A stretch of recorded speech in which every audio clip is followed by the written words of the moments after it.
The man shot the girl's home bottle of wine, but she was not angry at all, but took out another bottle of wine to the top of the head to let the man try his shooting skills again. But just as the two of them were having a good time, strange noises suddenly came from the bottom of the canyon. And with the binoculars, there were unidentified creatures climbing up the canyon. The man immediately realized that something bad was happening and shot directly at them. But the number of monsters was much higher than expected. And the woman on the other side of the canyon also picked up a machine gun to assist the man in a frenzy of shooting. Seeing that the situation is critical, the man also took up his machine gun and fired frantically. But the monsters hit the infrared traps when they climbed up the canyon on both sides of the full automatic machine guns were activated to help the two men finally succeeded in clearing out these horrible creatures. Both of them are obviously top agents, but they are locked up in this canyon and not allowed to communicate with the outside world because their mission is to make sure that the monsters at the bottom of the canyon can't come up and hide the secret of the canyon until they die. Every time they run out of traps, they have to lower themselves down by sling to reposition the bombs to prevent another attack, although there is no signal around the canyon. The two of them use writing pads and binoculars to communicate with each other across 2 kilometers. The two of them had been talking for a long time,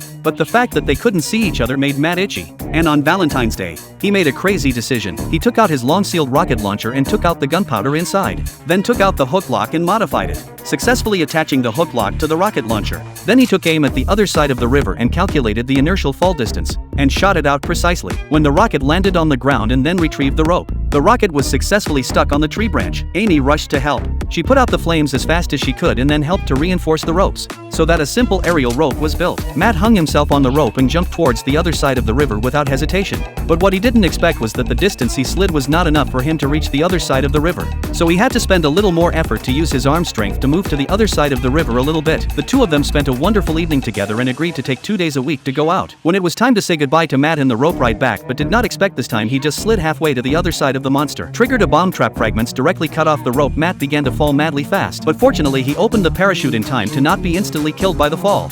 Amy did not hesitate to grab her weapons and equipment and jumped straight towards the terrible fog, although she managed to open the parachute. But when she landed on the ground, she was hooked by the trees and almost drowned in the river. Calmly, Amy used her knife to cut off her backpack and followed the fast-moving current, finally finding a large tree to hold on to. She then managed to locate Martha, and the two of them were temporarily relieved of their danger. They decided to follow the river and leave this horrible canyon, but they didn't know that their scent had been detected by the horrible monster.